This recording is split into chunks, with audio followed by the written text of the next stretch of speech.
আমাদের দেশে 4 তলা 6 তলা বিল্ডিং ওয়ালারে বড় লোক বলে। ইউরোপ আমেরিকার মধ্যে তো 4 তলা 6 তলা বিল্ডিং এ ছাগলও পালে না, ছাগলও তো পালে না ওইখানে। ওইখানে শুকর, যে ফার্মে পালে শুকর রাখে, ওইটাও তো সেন্ট্রাল এসি পুরাটা। আমাদের তো কোন এক রুমে কেউ একটা এসি লাগাইলে বাপরে কি বড় লোকে এসি লাগাইলে, এক রুমে লাগাইছে মাত্র। আর ওদের শুকরের খামার, ছাগলের খামারটাও তো এসি। আমার একজন পরিচিত লোক আছে, অস্ট্রেলিয়া থাকে। ওনার আমি জিজ্ঞাসা করছি, আপনি অস্ট্রেলিয়া কি করেন? বলছে হেলিকপ্টার দিয়ে সার দেই। কসম খোদা, হেলিকপ্টার দিয়ে কি দেয়? সার দেয় মিয়া। তার মানে বুঝাইছে যে কোম্পানির এত বড় প্রজেক্ট, হাজার হাজার একর সবজি করে, কৃষি করে, সেখানে সার দিতে গেলে এমনি দেওয়া সম্ভব না। হেলিকপ্টার দিয়ে কি দেয়? সার দেয়। আমরা দেশে হেলিকপ্টার দিয়ে সার দিব কোন সময়? এই নির্বাচনের পরে নাকি? এই ফেব্রুয়ারি নির্বাচনের পরের থেকে সার দিব হেলিকপ্টার দিয়া। আমরা দেশে অটো সরিয়েই তো শেষ হয়েছে না আমার কি হেলিকপ্টার। তাহলে দুনিয়া তো আল্লাহ বেঈমানকে বেশি দিয়েছেন ভাই। ওয়াদারনি ওয়াল মুকাদ্দিবিনা উলিন নি'মাতি ওয়া মাহিলহুম কালিলা। আল্লাহ তাআলা বলেন, আমার মুমিন বান্দা মিথ্যাবাদী নাফরমান পাপীদেরকে অল্প কিছুক্ষণের জন্য দুনিয়াটা একটু দাও। আল্লাহ বলছে দাও, ওরে দাও তো, আরে এত কথা বলো না তো, দাও তো ওরে দুনিয়া। 50 বছর দাও, খাক। 60 বছরের জন্য দুনিয়া দাও ওকে, এই নাফরমানকে দাও দুনিয়া। আল্লাহ বলেন, কিন্তু মনে রেখো মুমিন বেশি থেকে বেশি 50 বছর, 60 বছর, 70 বছর ও নাফরমানি সত্ত্বেও দুনিয়া ভোগ করবে। কিন্তু আমি আল্লাহ বললাম, যেদিন চোখ বন্ধ হবে, কবর থেকে নিয়ে অনন্তকাল পর্যন্ত আর কোনদিন আমি বেঈমানকে এক ঢোক পানিও আর দেব না, এক লোকমা খাবারও আর দেব আর কোনদিন, আর কোনদিন। ইন্না লাদাইনা আনকালাম ওয়া জাহিমা। আল্লাহ তাআলা বলেন, অবিশ্বাসী নাফরমানদের জন্য আমি আল্লাহ তাআলার কাছে নির্ধারণ আছে আগুনের শিকল, জাহান্নামের প্রজ্বলিত আগুন। পরে দাও দুনিয়া। এজন্য প্রিয় ভাই, বাবা, রাত গভীরে কমপক্ষে এটা ভাইবে, নওজোয়ান ভাই, তোমরা অনেক কষ্ট করছো, মাশাআল্লাহ। এই ভালোবাসার কোনো শব্দ দিয়ে বোঝানো যাবে না। আমি নিজেও বুঝি না, এটা মালিকের পক্ষ থেকে এটা পরীক্ষা। এই ভালোবাসা, এই মহব্বত, এই আবেগ, এই অস্থিরতা, নওজোয়ানদের সাথে এই সম্পৃক্ততা, কেন আমি নিজেও জানি না। আমি তো কোনো আসলেও কোনো প্রার্থী না, আমার কোনো মার্কা নাই, এবং একেবারে দিল থেকে বলতেছি, কোনো ইচ্ছাও নাই, ইচ্ছাও নাই। এমন কোনো না যে ঘুরে গেড়াই আইজক কাইলক কইব, এমনও না, এখানেও না, আমার এলাকাতেও না। আল্লাহর জন্য পথে পথে ঘুরি, আখিরাতের আশায় ঘুরি। এজন্য আমরা দয়া করে সবার কাছে অনুরোধ, নওজোয়ান ভাই, এই ভালোবাসা আল্লাহর জন্য হোক, এই ছুটাছুটি আল্লাহর জন্য হোক, এই মহব্বত আল্লাহর জন্য হোক। বলো আমিন। ভালোবাসা যদি আল্লাহর জন্য হয়, মহব্বত যদি আল্লাহর জন্য হয়, এগিয়ে আসা আল্লাহর জন্য যদি হয়, পরিবর্তনের জন্য, তো ইনশাআল্লাহ আগামীর পৃথিবী তোমাদের হাতেই কালেমার পতাকা উঠবে ইনশাআল্লাহ। প্রয়োজন পরিমাণ যুবক রেডি হচ্ছে, ঘাবড়ায়ও না। তোমার মতো আমার মতো 2-4 জন অপদার্থ ছাড়াও ইসলাম বিজয় হবে, কসম আল্লাহর। আল্লাহ নবী সাল্লাল্লাহু আলাইহি সাল্লাম বলছে, উম্মত শোনো, যদি কোনোদিন শোনো যে কিয়ামতের আর একদিন বাকি, তবুও মনে রাখবা মাহদী আসবে, আর সারা বিশ্বময় ইসলামের বিজয়ের পতাকা উড়বে। সারা পৃথিবী আরেকবার খেলাফতের রঙে ইসলামের বিজয় নিশানে আরেকবার পৃথিবীবাসী দেখবে। নবীজি এটা ওয়াদা দিছেন।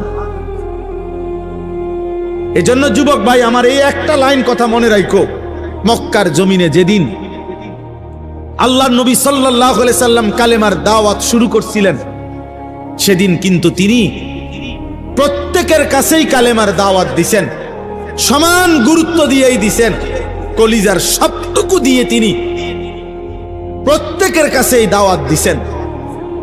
কিন্তু মহান আল্লাহ পাক রব্বুল আলামিন বলছিলেন, বন্ধু দাওয়াত আপনি দিতে থাকেন, আপনি বলতে থাকেন, কিন্তু আপনার জন্য যে কয়জন সাহাবা লাগবে আর আমার ইসলাম বিজয়ের জন্য বিশ্বময় যে কয়জন মোমেন সাহাবী লাগবে আপনার, এটা আমি নেব, আমি নেব।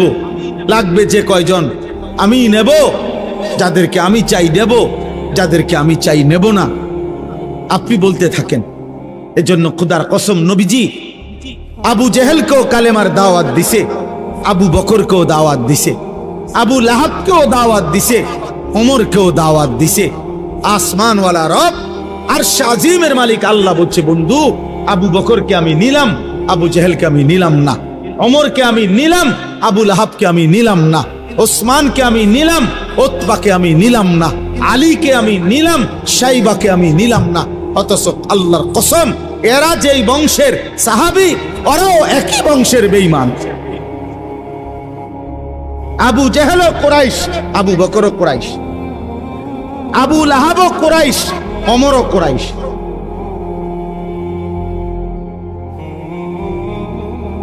যেই সমস্ত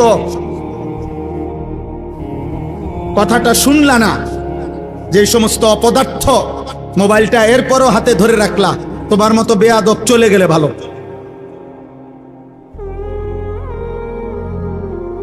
তোমার মতো দুই চারটা ফালতু চলে গেলে ভালো। ভাইয়া চলে যাও, ভাই যাইয়া বাসায় ঘুমাও। এখন ভাল লাগলো নি, লজ্জা পাইলে আবার হাসে। আরে মানুষ বুঝি এত বেউকুফ হয়। নিচে বসো, এই ছেলে নিচে বসো, বসো নিচে বসো, বসো নিচে নামো। তোমার বাবার চাইতে বেশি বয়স্ক নিচে বসা আছে।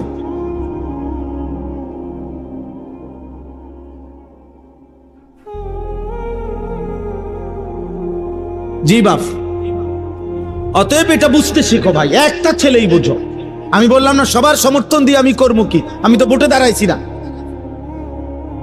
আমার দরকার এই কথাটা বলা যে ভাইয়া আল্লাহ বলছে, বন্ধু আমি আবু বকরকে নিলাম, আবু জেহেলকে নিলাম। যেন আল্লাহ আবু জেহেলকে বলছে, বেঈমান তোকে ছাড়াও আমার ইমানের বিজয় হবে, আমার ইসলাম বিজয় হবে, আমার কালেমার বিজয় হবে। তাহলে দোস্ত, মালিক যদি ইসলামের জন্য, দ্বীনের জন্য, ইমানের জন্য আল্লাহ যাকে নেওয়ার তাকে তো নিবেনি। যদি তোমারে না নেয়, তুমি যদি মাহদী না চিনো, তুমি যদি দাজ্জালের হাত থেকে ঈমান বাঁচাইতে না পারো, আগামী দিনে যদি আল্লাহ তাআলা তোমাকে দ্বীনের জন্য না নেয়, কেমনে নিবে? 365 দিনে খোদার এক বছরে তুমি কোনোদিন ফজরের নামাজ পড়লা না, মহান মালিক তোমারে কেন তার দ্বীনের জন্য নিবে? সারা রাত যার কাটে মোবাইলের নারী ছবি দেখে, তোমারে আল্লাহ তার কালেমার বিজয়ের জন্য কেন নিবে? বছরের পর বছর যায় যার হারাম রোজগারে, তারে আল্লাহ তাআলা জান্নাতের জন্য কেন নিবে? আল্লাহর জান্নাতের লোকের কি ঘাটতি পড়ে গেছে, অভাব পড়ে গেছে? তাহলে এই জন্য বেশি গুরুত্বপূর্ণ এটা, এ কথা বুঝা যে আমাকে আল্লাহ তাআলা দ্বীনের উপরে রাখবে কিনা। হ্যাঁ, এটা যদি না হয়, আল্লাহ যদি পছন্দ না করে, আল্লাহ যদি বলে ওয়ালা তাকুনু কাল্লাযীনা নাসুল্লাহা ফাআনসাহুম আনফুসাহুম, কোরআনে আল্লাহ বলছে, বান্দা আমারে এই পরিমাণ ভুলে যেও না, বেশি দিন আমাকে ভুলে গেলে আমি আল্লাহ বললাম একদিন আমি তোমাকে তোমার পরিচয় ভুলিয়ে দেব, আত্মভোলা করে দেব, আর কোনোদিন তোমার মনে পড়বে না তুমি মুসলমান। তোমার মৃত্যু হবে, তোমার কবর হবে, তোমার আখিরাত হবে। আমি ভুলিয়ে দেব। ফাআনসাহুম আনফুসাহুম, আমি তোমার পরিচয় তোমারে ভুলিয়ে দেব। আত্মভোলা, আত্মবিস্মৃত হয়ে যাবা। নিজের বংশ, নিজের ইজ্জত, তোমাদের অগণিত ছেলে যাদের মাথায় মুশরিকের চুল, বেঈমানের চুল, তোমাদের একজনেরও তোমাদের বাবার কথা মনে নাই। তোমার বাবা এমন ছিল না, তোমার বংশ এমন কারো চুল নাই। বিগত 100 বছরে তোমার ফ্যামিলির কেউ এমন চুল রাখে নাই। তুমি কোন বেঈমানের মতো চুল রাখছো? মানে তুমি এই প্রথম তোমার বংশ থেকে, তোমার ধর্ম থেকে তুমি নিজেকে সম্পর্ক বিচ্ছিন্ন করে দিলা। এর পরের জেনারেশন যদি তোমার হাতে তৈরি হয়, তোমার আমার সন্তান, আমি আমার বাবার সন্তান, আমার বাবা টুপি মাথায় দিছেন, আমিও আজও টুপি মাথায় দেই। আমার বাবা দাড়ি রাখছেন, আমি আজও দাড়ি রাখি। আমার বাবা মৃত্যু পর্যন্ত পাঞ্জাবি পরছেন, আমি আজও পাঞ্জাবি পরি। আমার বাবা মৃত্যু পর্যন্ত লুঙ্গি পরছেন, আমি আজও লুঙ্গি পরি। তাহলে আমি আমার বাবার অনুসরণ, আমি আমার রাসূলুল্লাহ সাল্লাল্লাহু আলাইহি সাল্লাম, আমার রাসূলের সাহাবাদের অনুসরণের উপরে চলার চেষ্টা করছি। কিন্তু তুমি তো তোমার আল্লাহ, তোমার রাসূল, সাহাবা, আউলিয়া, উলামা, এমনকি তোমার আপন বাবা এবং পূর্বপুরুষের থেকেও সম্পর্ক বিচ্ছিন্ন করে চুলে, চেহারায়, লেবাসে, পোশাকে, চাল চলন, চিন্তা, হাসি, মজাক, কথাবার্তা সবকিছুতে নিজেকে বিচ্ছিন্ন, আলাদা করে দিলা। কি বুঝাইতে চাচ্ছ তুমি? মুসলমান না বেঈমান? কি বুঝাইতে চাও? কি বলতে চাচ্ছ তুমি? তোমার মতো বেডই না হইলে ইসলাম টিকবে না, না? কি মনে করছো আব্বা? তোমাদের মতো বেনামাজি ছাড়া ইসলাম টিকবে না?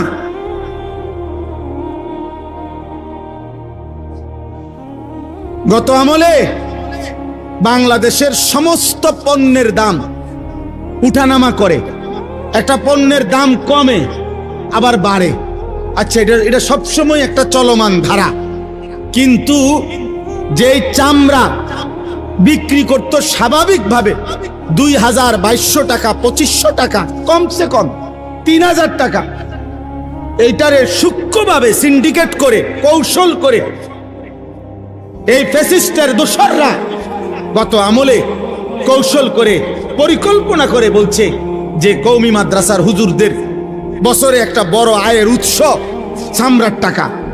ওরা চামড়ার টাকা দিয়া তাদের বোর্ডিং চালায়, তাদের একটা বড় আয়ের উৎস। এই জন্য ঠান্ডা মাথায় কৌশল করে চামড়ার মূল্যটাকে এমন ভাবে নামায় এলাইছে, এটার দাম হয়ে গেছে 100 টাকা, 200 টাকা।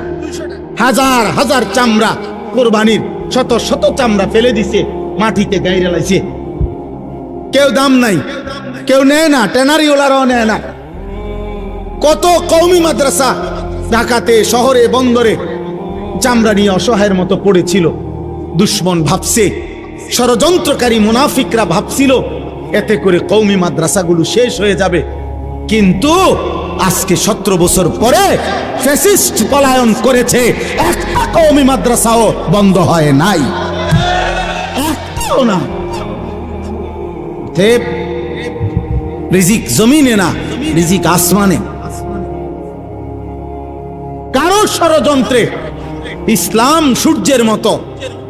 প্রিয় ভাই, প্রিয় বাবা, আমার মোহতারাম মাওলানা মুফতি আমজাদ হোসেন সাহেব এই মাত্র শুনাইছেন আফগানের কথা।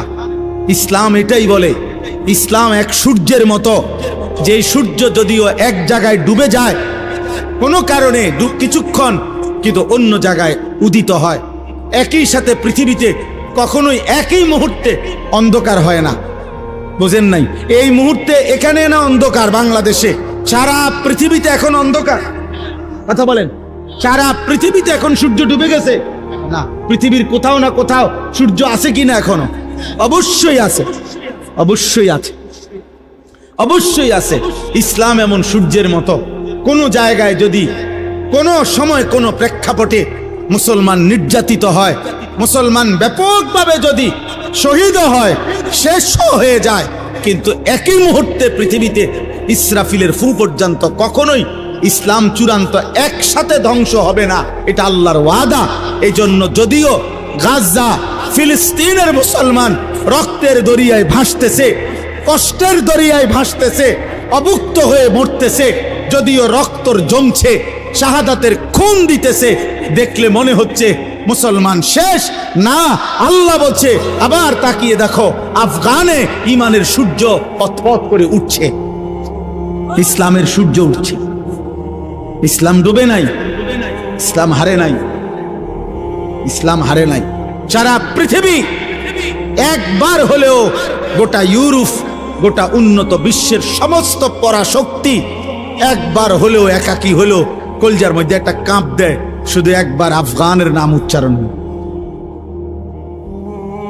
মুসলমান হজ্জের মধ্যে আমরা দেখছি বারবার এ তাওয়াফ করতে করতে, আল্লাহর ঘরের মধ্যে তাওয়াফের সময় যেই কোনো কেন আফগানি একটা মানুষ, ওরে দেখলে বুঝা যায় এটা আলগা কিছু, আলাদা মানুষ, এক বাহাদুর, এক বীর, এক মর্দে মুজাহিদ। অতএব ইসলাম হারে নাই বাবা। গাজার মুসলমান আবার দাঁড়াবে। একদিন ভোর হলে শুনবা বাপ, তিনও বিজয়ের পতাকা উঠছে। একদিন শুনবে মান হেরে গেছে। ইনশাআল্লাহ, ইনশাআল্লাহ, ইনশাআল্লাহ।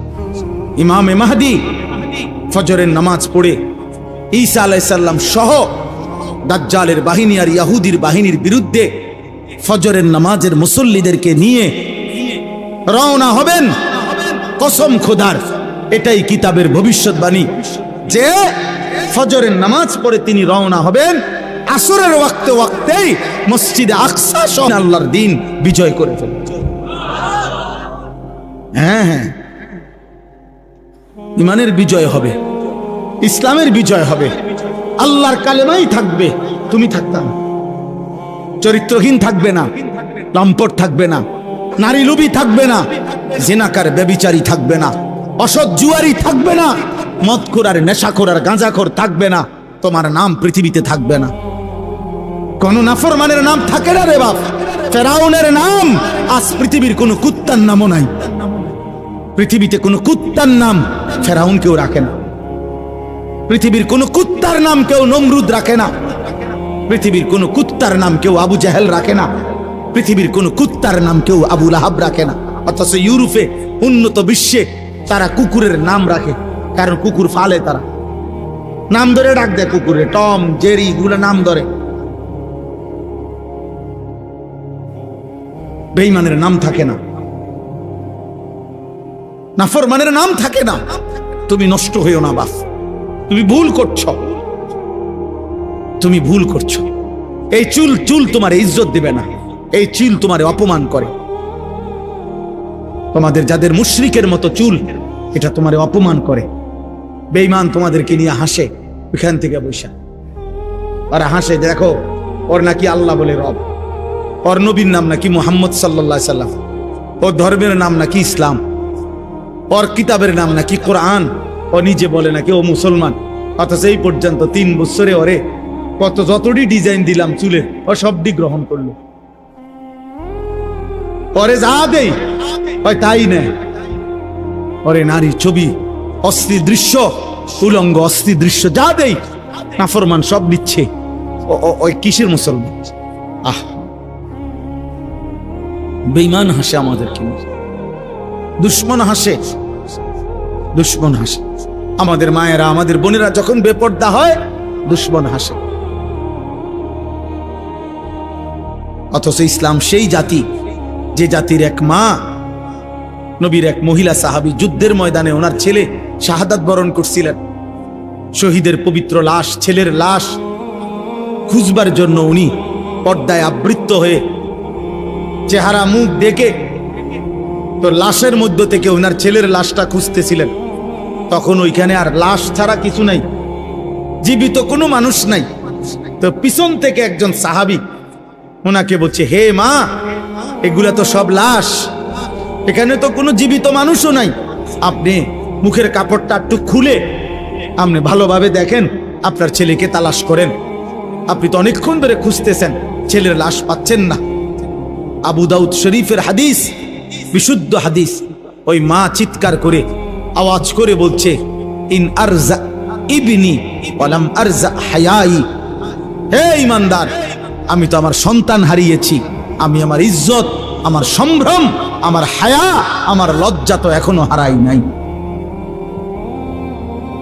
আমি সন্তান হারাইতে পারি, আমার ছেলে শহীদ হইছে, কিন্তু আমার ইজ্জত শহীদ হয় নাই। আমি মুসলিম নারী, আমার পর্দা, আমার সতীত্ব, আমার ইজ্জত, আমার সম্ভ্রম, এটাই আমার শ্রেষ্ঠ সম্ভ্রম।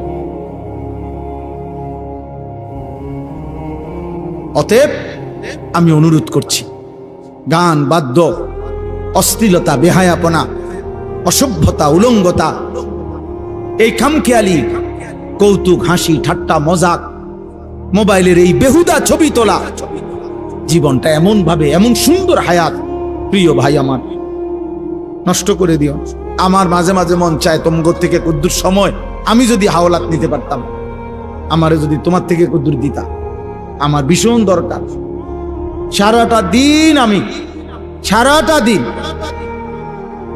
রাত 3টা 4টা পর্যন্ত দৌড়ের উপরে থাকি, ব্যস্ত থাকি, নিজের সময় দিয়ে আমার মনে হয় যেন আমি কুলাইতারি না। আমার যদি কেউ তার থেকে কদ্দুর সময় হাওলাত দিত, প্রায় আমার এটা মনে হয় যে আমি কারো কাছ থেকে একটু সময় পাইতাম, আমার একটু উপকার হইত।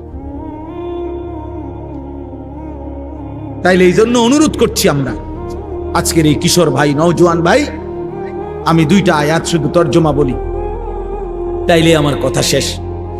আল্লাহ তাআলা এখানে বলছেন, মক্কার একজন কুরাইশ, নজর ইবনে হারেস, কাফের সর্দার, সে নবীজির দিবানিশি বিরোধিতা করত।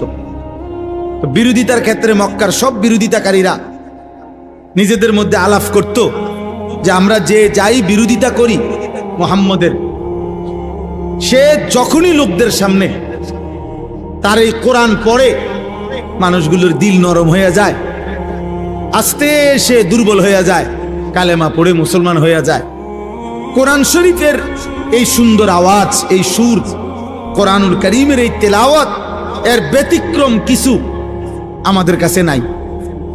তখন এই মক্কার কুরাইশ কাফের নজর ইবনে হারেস, সে ব্যবসার জন্য গেছিল ইরান, মানে পারস্য, ইরান দেশে। ওইখানে গিয়ে সে ব্যবসা করার ফাঁকে একটা জিনিস দেখছে। কি? সে দেখলো যে ওইখানে বিকাল হইলে, অবসর টাইমে লোকেরা মজমা জমাইয়া বসে, মানে গোল হইয়া, আর একজন গায়িকা, নর্তকী, যে বাদ্যের তালে তালে, বাদ্যযন্ত্রের ঝংকারের তালে তালে সে নাচে, গান গায়, আর সুরে সুরে পুরানা দিনের কিচ্ছা কাহিনী এগুলো সুরে সুরে বলে। আর আশেপাশের লোকগুলা একদম মৌমাছির মতো চাক দইরা তার দিকে তাকাইয়া থাকে। তার শরীর, তার যৌবন, নারীর দেহ, গায়িকার নাচ, গান, বাদ্যযন্ত্র, এগুলোর থেকে মজা পায়। এই লোক তখন নজর ইবনে হারেস, কুরাইশ এই কাফের সর্দার, সে চিন্তা করছে এইটা একটা মুহাম্মদের কোরআনের ব্যতিক্রম হইতে পারে, নাউজুবিল্লাহ। এই জন্য সে চড়া দামে, অনেক টাকা মূল্য দিয়া, একটা দাসী যে গান গাইতে জানে, নাচতে জানে, এই পুরানা দিনের কিচ্ছা বলতে পারে, ওই ইরান থেকে একটা দাসী, নর্তকী, গায়িকা কিনে আনছে। কিনা মক্কায় আইনা মক্কার লোকদেরকে বলছে, এদিকে আসো। দুষ্ট প্রকৃতির কিছু যুবক এবং কিছু গাফেল মানুষকে একসাথ করে বলছে, সবাই গোল হইয়া বসো, এখন শুনো কি করে। এবার এই নর্তকী নাচে, গায়, বাদ্যের তালে তালে সে সুরে সুরে আপনার পুরান দিনের কিচ্ছা কাহিনী, বানোয়াটি কথাবার্তা এগুলা বলে। কিচ্ছা কাহিনী আছে না বানোয়াটি। এক দেশে এক রাজা ছিল, রাজার একটা ছেলে ছিল রাজকুমার। রাজকুমার একদিন ঘোড়ার পিঠে চড়ে অনেক দূর সফরে রওনা দিছে। যেতে যেতে একটা জঙ্গল পড়ছে। জঙ্গলের ভিতরে গিয়া দেখে একটা বাড়ি। বাড়ির ভিতরে গিয়া ভিতরে ঢুকে দেখে একজন রাজকুমারী ঘুমায় আছে। পরে উঠাইয়া বলছে, আমি তোমাকে বিবাহ করব। রাজকুমারী বলছে, এমনে পারবা না, ওইখানে একটা পুকুর আছে, পুকুরের মধ্যে এক ডুব দিয়া তুমি নিচে গেলে একটা কৌটা পাইবা, কৌটার ভিতরে একটা ভ্রমর আছে, ভ্রমরটারে একটা টিপ দিয়া মাইরা লেলে একটা রাক্ষস